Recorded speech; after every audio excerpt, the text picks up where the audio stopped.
जिनकी राजनीति की शुचिता और सुशासन आज एक चर्चा का विषय बना है, एक विमर्श का विषय बना है, ऐसे हम सबके यशस्वी नेता आदरणीय योगी आदित्यनाथ जी को मैं आप सबके आग्रह पर आपके जोरदार तालियों के बाद उन्हें आमंत्रित कर रहा हूं।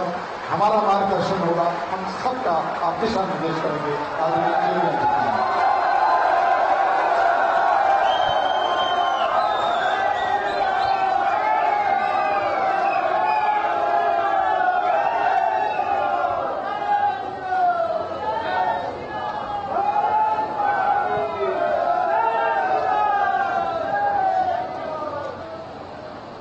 महायोगी गुरु गोरखनाथ महाविद्यालय में आज की इस मूर्ति स्थापना के कार्यक्रम में मंच पर उपस्थित उत्तराखंड के लोकप्रिय मुख्यमंत्री माननीय पुष्कर सिंह धामी जी, पूर्व मुख्यमंत्री और गढ़वाल संसदीय क्षेत्र से लोकप्रिय सांसद माननीय श्री तीरथ सिंह रावत जी, पूर्व मुख्यमंत्री माननीय श्री त्रिवेंद्र सिंह रावत जी, उत्तराखंड सरकार के माननीय मंत्री श्री सतपाल महाराज जी, उत्तराखंड सरकार के शिक्षा और स्वास्थ्य विभाग के मंत्री डॉक्टर धन सिंह रावत जी, यमकेश्वर से लोकप्रिय विधायक श्रीमती रेणु बिष्ट जी, जिला पंचायत के अध्यक्ष श्रीमती शांति देवी जी, पौड़ी से लोकप्रिय विधायक श्री राजकुमार जी,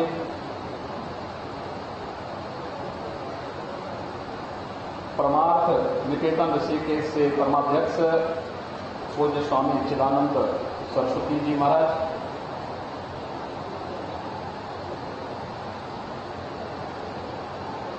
ओपन विश्वविद्यालय के कुलपति डॉक्टर OPS नेगी जी, उच्च शिक्षा के निदेशक डॉक्टर संदीप शर्मा जी, उच्च शिक्षा विभाग से जुड़े हुए सभी अधिकारीगण, महाविद्यालय के प्राचार्य और मंच पर उपस्थित सभी महानुभाव और उपस्थित सभी उत्तराखंड के मेरे भाइयों बहनों, मैं देवभूमि को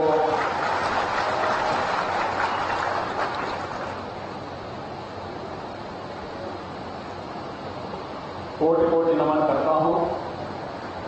आज बहुत पावन तिथि है, अक्षय तृतीया की तिथि है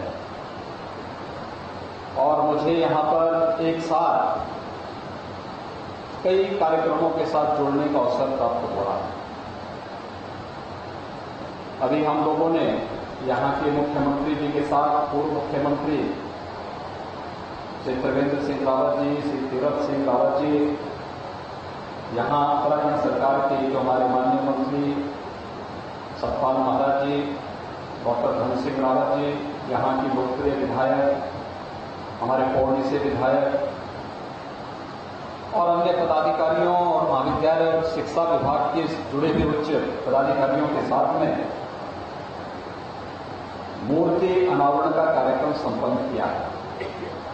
ये मूर्ति पूज्य महंत अवैद्यनाथ जी महाराज की मूर्ति है, जिनकी प्रेरणा से यहाँ पर महाविद्यालय की स्थापना 1997-98 में संपन्न हो रहा था, कार्यक्रम आगे बढ़ा था। और आज मुझे बताते हुए प्रसन्नता है, मैं धन्यवाद दूंगा उत्तराखंड सरकार को, श्री पुष्कर सिंह धामी जी को, श्री त्रिवेंद्र सिंह रावत जी को, यहाँ के लोकप्रिय सांसद, यहाँ के लोकप्रिय विधायक और यहाँ के शिक्षा मंत्री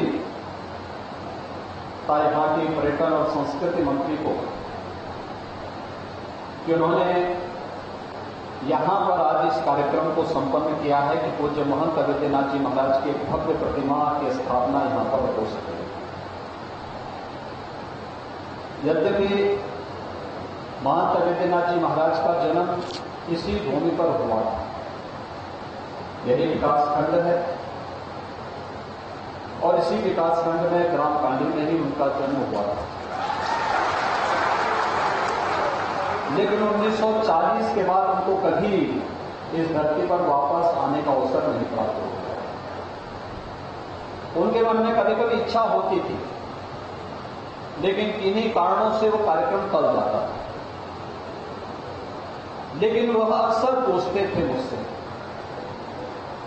कि वहां पर शिक्षा की व्यवस्था कैसे चल रही है, कैसे वहां के बच्चे पढ़ने जाते हैं, क्योंकि उनकी प्रारंभिक शिक्षा ग्राम थांगर में हुई थी। उसके बाद वो पढ़ने के लिए चमकोट हाल चले गए, लेकिन मां बाप और परिवार के सभी सदस्यों के असामयिक निधन के कारण बहुत छोटी उम्र में ही उनको घर छोड़ करके जाना पड़ा। लेकिन एक लंबे समय तक पूरे देश का भ्रमण करते करते, स्वाध्याय करते करते अंततः वह गोरखपुर में उस समय के गोरक्ष पीठाधीश्वर महंत दिग्विजयनाथ जी महाराज के संपर्क में आए और बाद में उन्होंने महंत दिग्विजयनाथ जी का शिष्यत्व ग्रहण किया और वहां से उन्होंने उसे अपना कर्म क्षेत्र गोरखपुर को बना करके वहां पर धर्म के प्रचार का, अध्यात्म के प्रचार का, शिक्षा, स्वास्थ्य और लोक कल्याण के अभियान के साथ में जुड़े। पूरे देश के अंदर उनका भ्रमण होता था और उनकी इच्छा होती थी और इसीलिए उन्होंने मुझे 1996-97 में पूछा, कहा कि वहां के बच्चे पढ़ाई कैसे करते हैं। मैंने उनको बताया कि वहां पे कुछ जगह इंटर कॉलेज है, लेकिन डिग्री कॉलेज कोटद्वार और इसी के बीच में कहीं नहीं है। मैंने कहा देखो, अगर हो सके तो वहां एक डिग्री कॉलेज जरूर बने। और संजोग से उस समय यहां की कुछ लोगों की एक समिति मेरे पूज्य पिता के साथ उन्होंने संपर्क किया कि हम लोग एक डिग्री कॉलेज बनाना चाहते हैं। तो मैंने कहा जमीन कौन दे रहा है? उन्होंने कहा वहां पे जमीन हम लोगों ने ले ली है, तय कर ले, उस जमीन को आप ले लीजिए, हम आपको जमीन दे रहे हैं, आप उस जमीन पे वो जो भी करना है करवा लीजिए। और फिर इस प्रक्रिया को हम लोगों ने 1996-97 में प्रारंभ किया। प्रारंभ में केवल यहां पर कुछ क्लासेस प्रारंभ हुई, लेकिन बाद में मैंने उनसे कहा मैंने एक परमानेंट मान्यता लेने की व्यवस्था कर दी। उत्तराखंड सरकार ने सरकारों में आवागमन, कभी सरकार आती थी, कभी दूसरी सरकार आती थी, एक कार्यक्रम बाधित होता गया। लेकिन 2005 के बाद यहां पे नियमित कक्षाएं प्रारंभ हुई और आज मुझे बताते हुए प्रसन्नता है कि महाविद्यालय के लिए जो जमीन ली गई थी उसी जमीन में यहां की तहसील भी बनी और तहसील के बाद महाविद्यालय भी यहां पर प्रारंभ हो चुका है। राजकीय महाविद्यालय के रूप में उत्तराखंड सरकार ने उसे मान्यता दी। पूरी जमीन, पूरी प्रॉपर्टी जो भी महाविद्यालय की थी उत्तराखंड सरकार के पास है, उत्तराखंड सरकार उसको संचालित कर रही है। और मैं धन्यवाद दूंगा श्री धामी जी को, डॉक्टर धन सिंह रावत जी को। आज उन्होंने यहाँ पर न केवल मानविकी से बीए की कक्षाएं जो चलती हैं उसके लिए, बल्कि साइंस के लिए भी यहाँ पर आज उन्होंने यहाँ पर घोषणा की है। और मैं विश्वास करूंगा कि अगले सत्र से जब नया सत्र यहाँ पर अगली बार प्रारंभ होगा तो उसमें यहाँ पर साइंस की कक्षाएं भी इस क्षेत्र के बच्चों को यहीं पर पढ़ने का अवसर यहाँ पर प्राप्त होगा। आज पूज्य महंत अवेद्यनाथ जी महाराज की मूर्ति का यहाँ पर स्थापना का कार्यक्रम संपन्न हुआ है। मेरे लिए ये व्यक्तिगत रूप से गौरव की बात है कि मैं अपने पूज्य गुरु को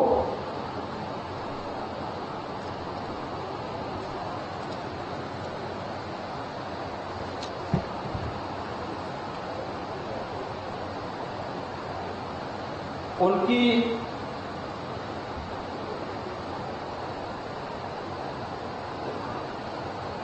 जन्मभूमि पर मैं सम्मान दे पा रहा हूं।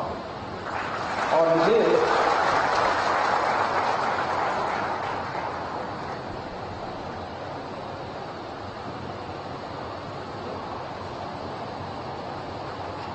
इस कार्यक्रम में उत्तराखंड सरकार ने बुलाया,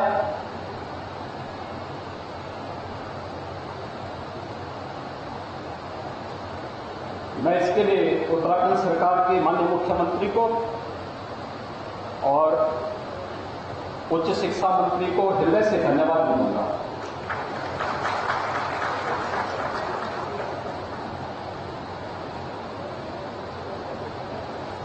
भाइयों बहनों, आज मेरे लिए एक और भी गौरव का विषय है कि यहां पर मुझे अपने स्कूली गुरुओं का भी सम्मान करने का सौभाग्य प्राप्त हुआ।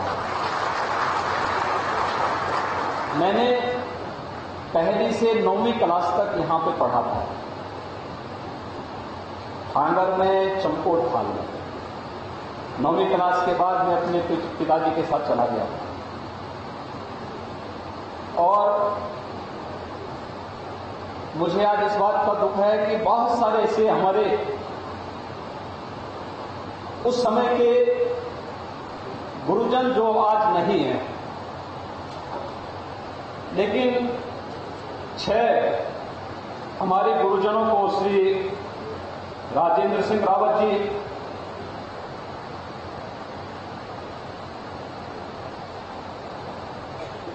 श्री रघुवीर सिंह नेगी जी, श्री राजेंद्र सिंह भंडारी जी, श्री महिमानंद बरमरा जी, सत्य प्रकाश बरछवाल जी, श्री हरिप्रसाद उनियाल जी, इन 6 गुरुजनों को यहां पर आज मंच पर मुझे सम्मान करने का अवसर प्राप्त हुआ है। मुझे केवल उत्तराखंड के नौजवानों से एक बात कहनी है। मैं देख रहा था, मैं बहुत बार देखता हूं, सुनता हूं, और त्रिवेंद्र जी ने जब यहां पर मुख्यमंत्री थे उस समय यहां पर एक उत्तराखंड का उन्होंने एक आयोग भी बनाया था, पलायन आयोग बनाया था। और मुझे उस समय इस बात को लेकर के खासतौर पर इस बात की चिंता होती थी कि आखिर उत्तराखंड से लोग पलायन क्यों कर रहे हैं। यहां पर जितनी अच्छी शिक्षा है,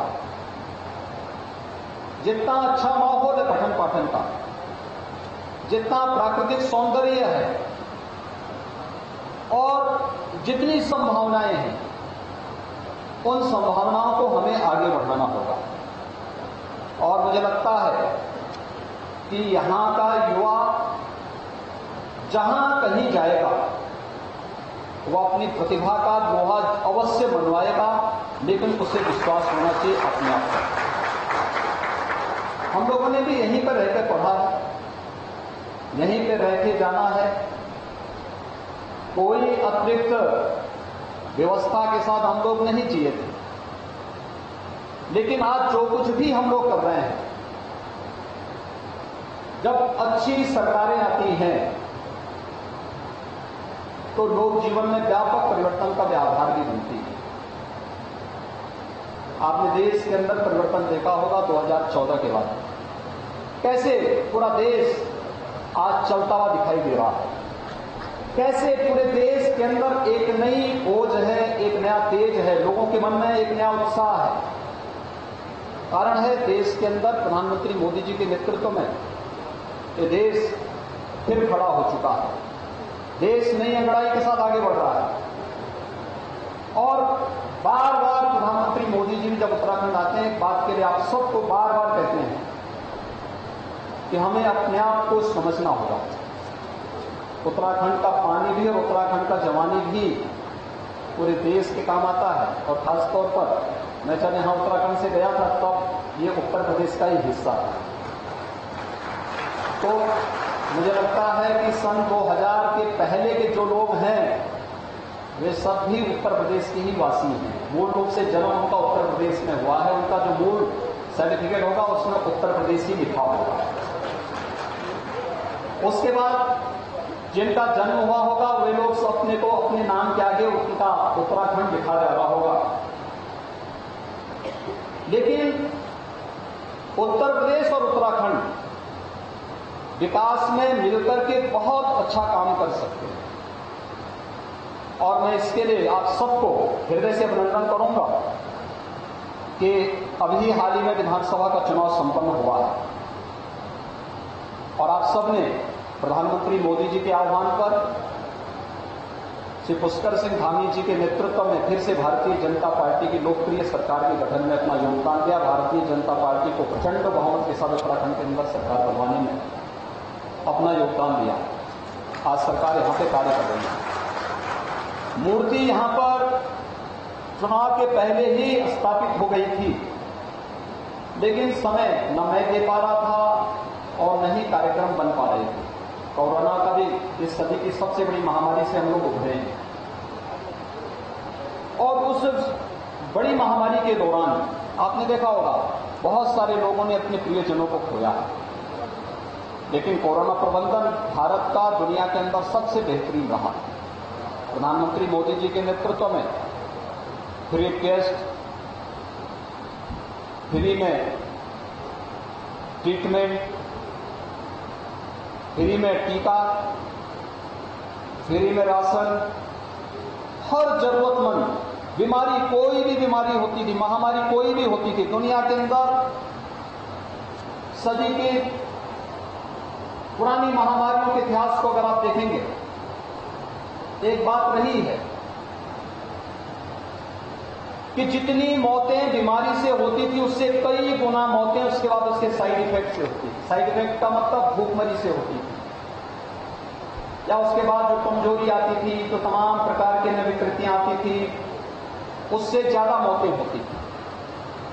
पहली बार है जब सरकार ने बीमारी की रोकथाम के लिए भी प्रभावी व्यवस्था की, फ्री में टेस्ट की व्यवस्था की, फ्री में उपचार की व्यवस्था की, फ्री में वैक्सीन का व्यवस्था की। देश के अंदर फ्री में वैक्सीन, उत्तराखंड में तो सभी लोगों को डबल डोज लग चुका है और कितना बड़ा रक्षण का कार्यक्रम, टीका अनुरक्षण का कार्यक्रम देश के अंदर चला है। उत्तर प्रदेश में हम लोग 31.5 करोड़ वैक्सीन की डोजेज अब तक वहां के लोगों को दे चुके हैं। फ्री में, सब कुछ फ्री में उपलब्ध करवाया गया। अगर कोई सरकार लोकप्रिय सरकार नहीं होती, संवेदनशील सरकार नहीं होती, क्या इतना बड़ा काम हो पाता? नहीं हो पाता। एक संवेदनशील सरकार यही होती है और मुझे लगता है ये संवेदनाएं हम सबको इस बात के लिए सदैव प्रेरित करती हैं कि हमें भी सरकार के इस मिशन में टीम के साथ मिलकर के काम करना होगा। प्लान को बचाना पड़ेगा। उत्तराखंड को अगर बचाना है, केवल उत्तराखंड को बचाने की समस्या नहीं है, यह देश को बचाने की समस्या है। देश की उत्तरी सीमा से लगा हुआ क्षेत्र और उसकी सुरक्षा की दृष्टि भी हमें प्लान को रोकना होगा। बहुत संभावनाएं हैं उत्तराखंड में। मैं भी मुख्यमंत्री से चर्चा कर रहा था, मैं यमकेश्वर गया था और कई वर्षों के बाद मुझे यमकेश्वर में दर्शन करने का अभी सौभाग्य प्राप्त हुआ। मैं देख रहा था वहां पर हम लोग बचपन में जाते थे और इसी महीने जब हम लोग जाते थे तो यमकेश्वर में वहां पे हम लोगों को नदी में नहाने का अवसर मिलता था। पूरा वहां पे इतना ज्यादा पानी होता था कि हम लोग वहां पे डुबकी लगाते थे, लेकिन आज वहां पानी नहीं,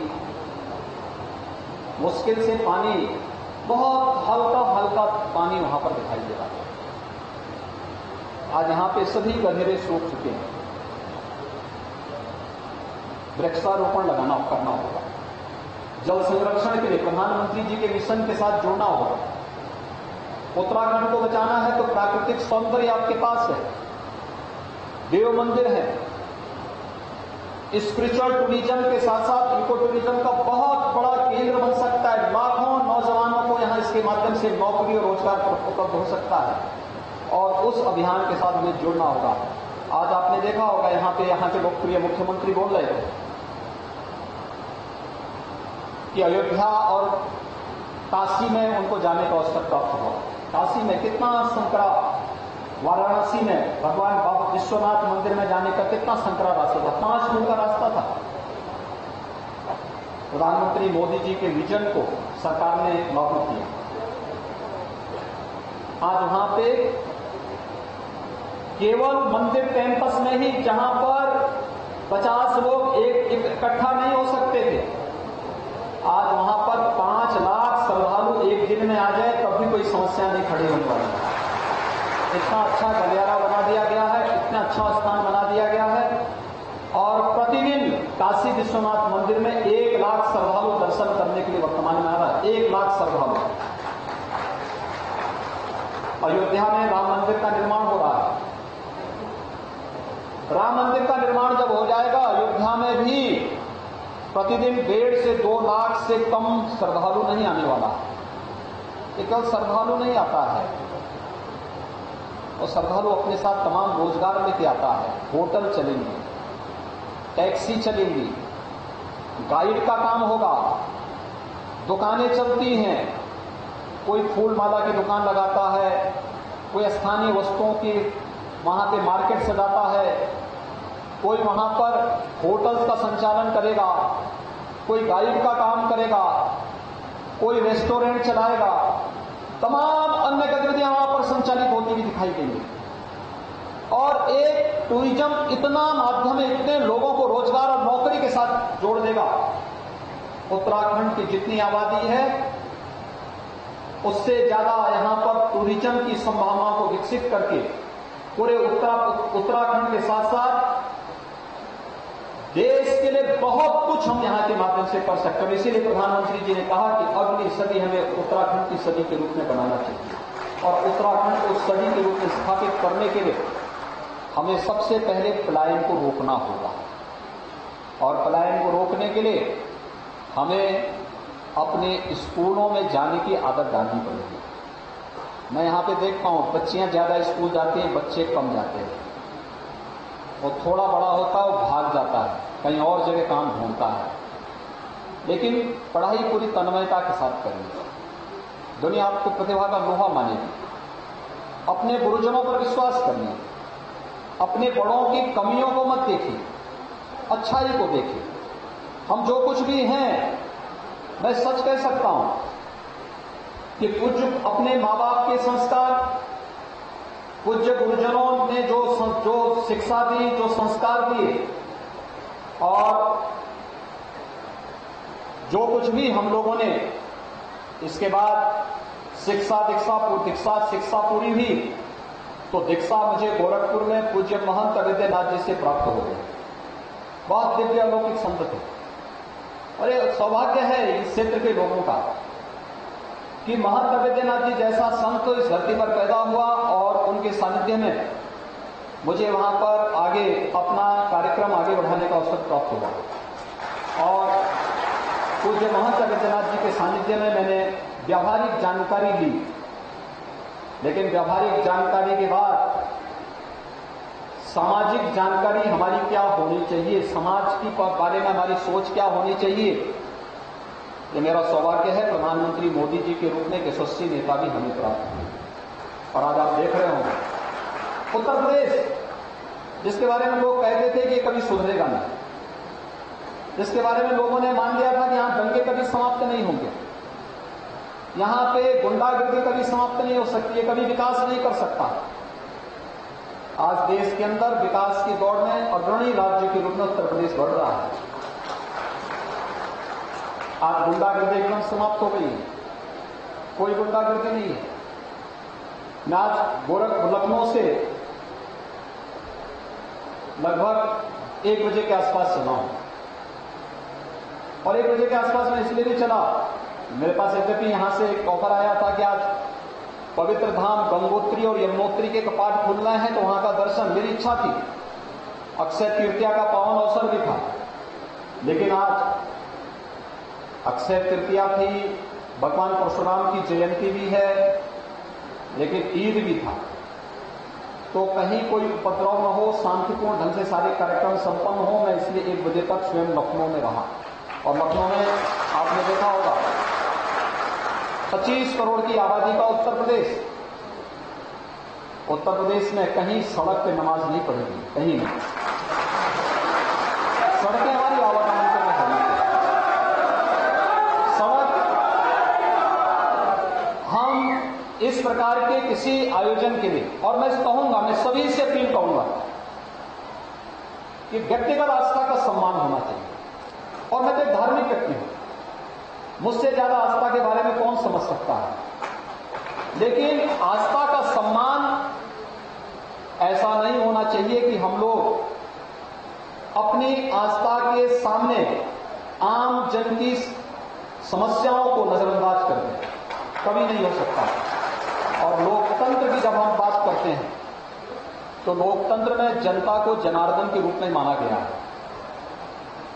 जनता जनार्दन की सेवा करना हमारा दायित्व बनता है। और मैं इस बात को बार बार कहता हूं कि उसको असुविधा नहीं होनी चाहिए, कभी नहीं होनी चाहिए। आपकी आस्था है, आप अपनी आस्था का सम्मान अपने घर में करिए, अपने अंदर करिए। आस्था अंतःकरण का भाव होता है और हर एक की आस्था का सम्मान होना चाहिए। हम हर एक पर्व और त्योहार को शांतिपूर्ण सौहार्दपूर्ण तरीके से मनवाने की पक्षधर हैं। हर एक का सम्मान इस मामले में करेंगे, लेकिन आस्था के नाम पर भावनाओं के साथ खिलवाड़ करने और जन भावनाओं के साथ खिलवाड़ करने की छूट भी किसी को नहीं दी जानी चाहिए। और इस कार्य को आज उत्तर प्रदेश के अंदर किस रूप में संपन्न हुआ है। सारे कार्यक्रम बहुत अच्छे ढंग से हो रहे हैं। आपने एक और उत्तर प्रदेश के अंदर देखा होगा, ये जितने अनावश्यक माइक होते थे, जगह जगह शोरगुल करते थे, सब उतर रहे हैं। 1 लाख माइक अब तक उत्तर प्रदेश के अंदर उतर चुके हैं। 1 लाख से अधिक माइक, कोई शोरगुल नहीं हो रहा है। अब कोई धर्मस्थल है, उसके बगल में कोई विद्यार्थी अपनी परीक्षा की तैयारी कर रहा है, अनावश्यक शोरगुल में उसकी पढ़ाई बाधित नहीं होगी। कोई बीमार व्यक्ति है, उसके स्वास्थ्य पर प्रतिकूल असर नहीं पड़ेगा। कोई नवजात शिशु है, उसके स्वास्थ्य पर प्रतिकूल असर नहीं पड़ेगा। ये तो पता लगता है कि इतनी, यानी बजाने वाले को भी नहीं सुनाई पड़ता है कि क्या बोल रहा है वो माइक, लेकिन चिल्लाए जा रहे हैं। आज 1 लाख से अधिक माइक उत्तर प्रदेश के अंदर उतर चुके हैं। कहीं कोई विवाद आप नहीं देख रहे हैं, कोई विवाद नहीं। इसका 2 कार्य है, एक संवाद और दूसरा, जो लोग संवाद से नहीं मानेंगे तो उसको कानून से मिलवाएंगे। तो दोनों से हम लोगों ने उत्तर प्रदेश के अंदर अपनाया है। और आज यही कारण है कि लोकतंत्र की इन भावनाओं के साथ साथ विकास की जिस प्रक्रिया के साथ हम आगे बढ़े, प्रधानमंत्री मोदी जी के मार्गदर्शन में, उनके नेतृत्व में तेजी के साथ बढ़ता हुआ यह कार्य है। मैं धन्यवाद दूंगा अपने यहां के उत्तराखंड के मुख्यमंत्री श्री पुष्कर सिंह धामी जी को। पुष्कर सिंह धामी जी आज यहां पर कल ही उत्तराखंड में चंपावत में उपचुनाव होना है और मुख्यमंत्री जी स्वयं वहां के प्रत्याशी हैं। और जब चंपावत गए तो वहां उन्होंने गुरु गोरखनाथ मंदिर में दर्शन किया। मैंने कहा यार देखिए, सौभाग्य है कि गुरु गोरखनाथ मंदिर का आपने वहां दर्शन किया। आज यहाँ पे महायोगी गुरु गोरखनाथ महाविद्यालय, राजकीय महाविद्यालय में महंत विद्यानाथ जी महाराज जिनकी प्रेरणा से यह महाविद्यालय यहाँ पर स्थापित हुआ। इस महाविद्यालय के कार्यक्रम में आपके साथ मुझे भी आने का सौभाग्य प्राप्त हुआ और एक प्रकार से चंपावत के प्रचार का शुभारंभ भी है। चंपावत में माननीय मुख्यमंत्री जी के चुनाव प्रचार का शुभारंभ, ये संदेश वहां तक जाएगा।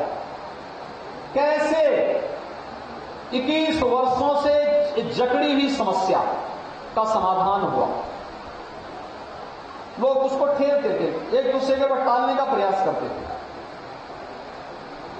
इसकी शुरुआत त्रिवेंद्र सिंह जी ने किया था कि उत्तर प्रदेश और उत्तराखंड से जुड़ी हुई जितनी समस्याएं थी, उत्तराखंड बनने के बाद बहुत सारे मामले ऐसे थे जो आपस में सुलझे रह गए थे, लेकिन हम लोग समस्या को एक दूसरे के ऊपर धकेलने का प्रयास नहीं करते।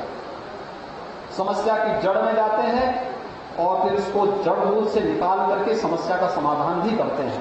और आज मुझे प्रसन्नता है, उत्तर प्रदेश और उत्तराखंड की सारी समस्याओं का समाधान अंतिम चरण में चल रहा है। अभी परसों हम लोग हरिद्वार में भी एक बड़ा कार्यक्रम करेंगे जिसमें उत्तराखंड, उत्तर प्रदेश और उत्तराखंड से जुड़ी हुई एक बड़ी समस्या थी वहां पे एक पर्यटन विभाग का बड़ा होटल था।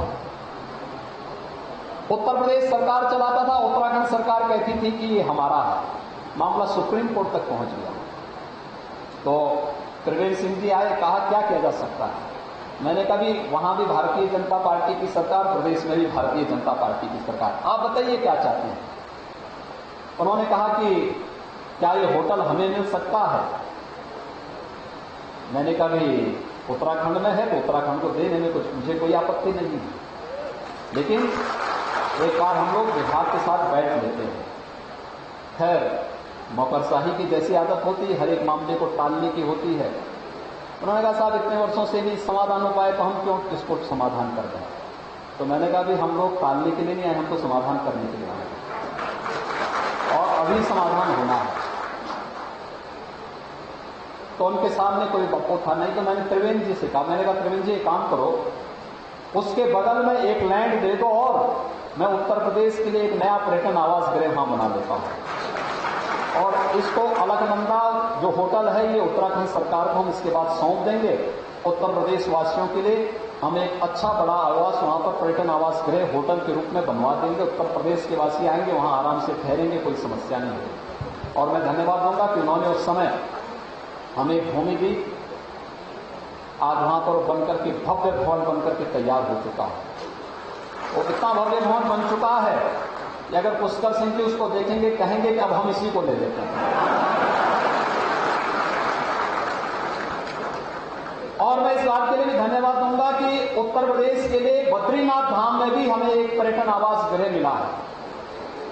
तो उत्तराखंड में जो एक हमें एक के बदले हमें दो जगह मिल गए। निर्माण के लिए पैसा हमने उत्तर प्रदेश से दिया है, वो कार्य अलग से वहां पर संपन्न हो रहा है। लेकिन हमने कहा जितनी समस्याएं हैं इन सभी समस्याओं का हम समाधान करेंगे। होता क्या, दो राज्यों के आपसी झगड़े में इन सभी जमीनों पर भूमाफिया काबिज होती है और भूमाफिया उसकी आड़ में फिर उसका दोहन करता है। उत्तर प्रदेश में तो हमने माफियाओं की कमर तोड़ दी है। अब वहां पर लोग सीधे खड़े नहीं हो सकते और इसलिए हमने कहा कि अब ये जो समस्याएं, इन समस्याओं का भी समाधान हम लोग करेंगे। भाइयों बहनों, मुझे आज यहां आकर के बहुत प्रसन्नता की अनुभूति हुई और खासतौर पर इस बात के लिए कि मुझे अपने आध्यात्मिक गुरु की मूर्ति के अनावरण के कार्यक्रम को भी यहां पर करने का सौभाग्य प्राप्त हुआ है और अपने स्कूली गुरुओं के भी दर्शन करने का सौभाग्य प्राप्त हुआ है। मुझे लगता है कि आप में से ज्यादातर लोगों का दर्शन में लगभग 30-35 वर्षों के बाद कर पा रहा हूं।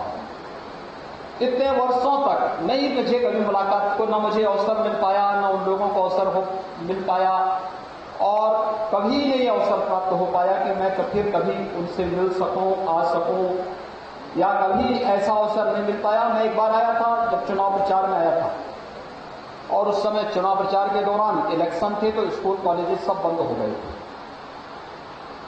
लेकिन आज मेरा सौभाग्य है कि मुझे यहां आने का सौभाग्य प्राप्त हुआ है, आप सबका भी दर्शन करने का सौभाग्य प्राप्त हुआ है। चुनाव के दौरान आप लोगों ने प्रधानमंत्री मोदी जी के नेतृत्व में यहां पर श्री पुष्कर सिंह धामी जी और उनके नेतृत्व में भारतीय जनता पार्टी की सरकार बनाने में योगदान दिया और उसी का प्रतिफल है कि मुझे आने का सौभाग्य प्राप्त हुआ है। अगर सोचे कोई विरोधी सरकार बनी होती तो हम लोग फिर कहां पाते थे यहाँ पे। रेणु मिश्र जी अगर यहाँ के विधायक नहीं बने होते, पुष्कर सिंह जी यहाँ के मुख्यमंत्री नहीं बने होते, भारतीय जनता पार्टी की सरकार नहीं बनी होती तो कभी भी मुझे फिर अवसर ही नहीं मिल पाता था। क्योंकि फिर तो राज्यों के आपसी द्वंद्व चलते हैं, बहुत सारे ऐसे विवाद होते हैं, इतना समय न मुख्यमंत्री जी के पास होता न मेरे पास होता, हर व्यक्ति अपनी व्यस्तता में रहता है। और सतपाल महाराज जी भी हैं। जब पूज्य महंत अवैधनाथ जी महाराज मुझे मिलते थे, कहते थे सतपाल महाराज से कभी मिले, तो मैं उनसे कहता था सतपाल महाराज जी उस समय कांग्रेस में थे। तो मैंने कहा कैसे जानते हैं सतपाल महाराज से? तो उन्होंने कहा कि सतपाल महाराज जी मेरे बहुत प्रिय है। मैंने कहा कैसे? कहा कि एक बार कुंभ में उन्होंने मुझे क्या बाड़ी और हांडो और बाड़ी खिलाया था।